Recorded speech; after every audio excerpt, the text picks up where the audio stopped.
एक लड़की को अपना ही कत्ल करना था।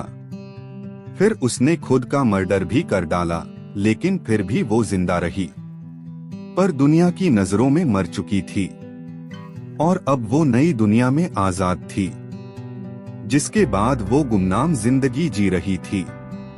पर मरने वाली लड़की के मौत का पहेली अब उलझ चुका था। लेकिन जब इस पहेली से पर्दा उठा तो मरने वाली जिंदा हो चुकी थी और एक दूसरे लड़की का बेवजह मौत हो चुका था।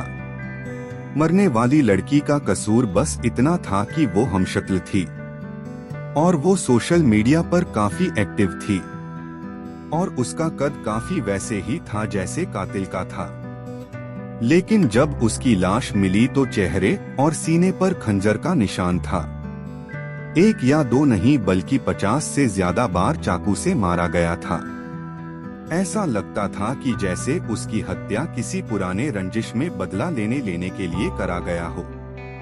लेकिन इस मर्डर मिस्ट्री पर से जब पर्दा उठा तो मामला ही कुछ और निकला। इसके पीछे की पूरी कहानी क्या था, क्यों हुआ था मर्डर, आइए जानते हैं इस अजीब मर्डर मिस्ट्री की पूरी कहानी का सिलसिला शुरू करूं। इससे पहले चैनल पर नए हैं तो चैनल को सब्सक्राइब कर दें, साथ में अपना प्यार और आशीर्वाद बनाए रखें। नमस्कार, आदाब। दरअसल यह मर्डर मिस्ट्री है जर्मनी की। इस मौत को नाम दिया गया द डॉपेलगैंगर मर्डर। इसका मतलब है कार्बन कॉपी मर्डर, यानी किसी हमशक्ल वाले का मर्डर कर देना। जर्मनी के म्यूनिख शहर में 16 अगस्त 2022 को एक मर्सिडीज कार की पिछली सीट पर एक लड़की का लाश मिलता है। उस लड़की का उम्र लगभग 23 साल का होता है। उसका पूरा बदन खून से लथपथ था और पूरे शरीर पर चाकुओं के निशान थे। इसका जानकारी मिलते ही जर्मनी पुलिस ने शव को कब्जे में ले लिया और कार का तलाशी भी लिया। कार के नंबर को चेक किया तो पता चला यह कार शाहरबान नाम के लड़की का है। उसके घर वालों से बात हुई तो पता चला कि हाँ, वो कार लेकर बाहर निकली थी पर घर नहीं लौटी। उसको देखने से ही लग रहा था कि शाहरबान की बेरहमी से हत्या किया गया है। जिसके बाद पुलिस ने पोस्टमार्टम कराया और साथ में डीएनए भी कराया, क्योंकि सिर्फ चेहरे को देखकर पहचान करना मुश्किल था। इसलिए पुलिस ने उसका डीएनए टेस्ट भी करा लिया। लेकिन जब इस मौत का पोस्टमार्टम रिपोर्ट आई तब पूरा केस ही पलट गया। असल में जिसका मौत हुआ था वो लड़की कोई और थी, यानी कार तो शाहरबान का था लेकिन लाश उसका नहीं था। अब पुलिस सोच में पड़ जाती है, आखिर मरने वाली कौन थी, लाश किसका है। अगर मरने वाली शाहरबान नहीं थी तो फिर वो कौन थी।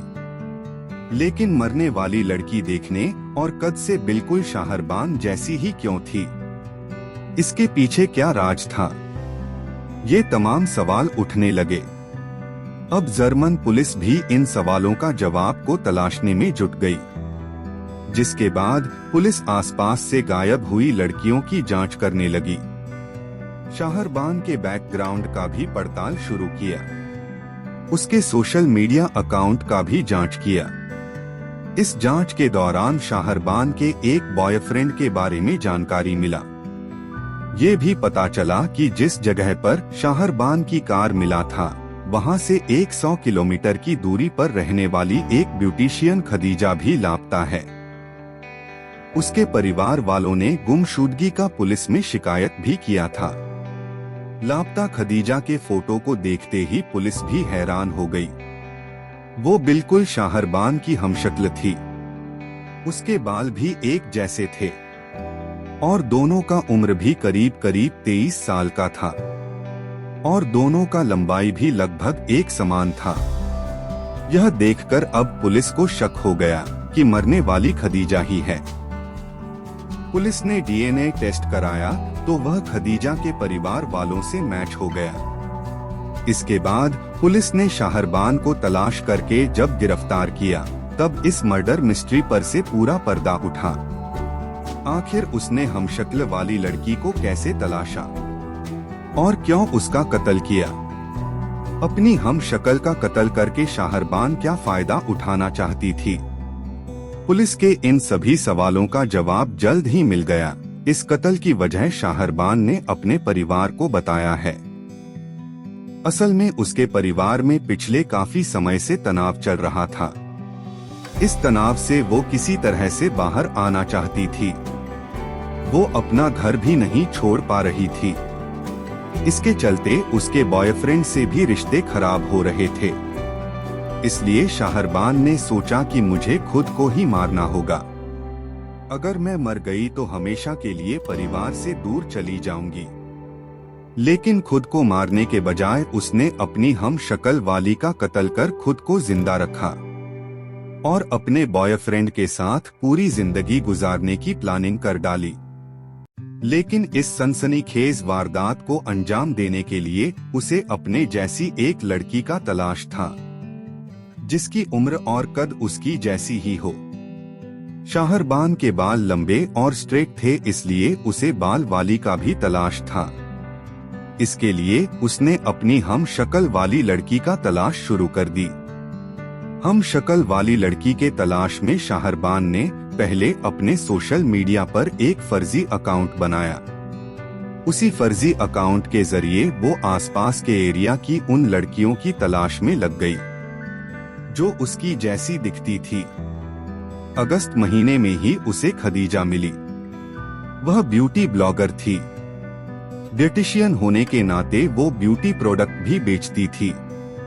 इंस्टाग्राम पर दोस्ती के दौरान उसने ब्यूटी प्रोडक्ट खरीदने के बहाने खदीजा को एक जगह पर बुलाया, जिसके बाद खदीजा वहां पहुंच गई। इधर शाहरबान पहले से ही अपने बॉयफ्रेंड शकीर के साथ मिलकर उसकी हत्या की साजिश तैयार कर चुकी थी। ब्यूटी ब्लॉगर को इन दोनों ने अपनी कार में बैठाकर हेलब्रॉन और इंगोलस्तद इलाके के जंगल के पास ले गए। उसके बाद खदीजा पर अटैक कर दिया। इन दोनों ने पहले से चाकू रखा हुआ था।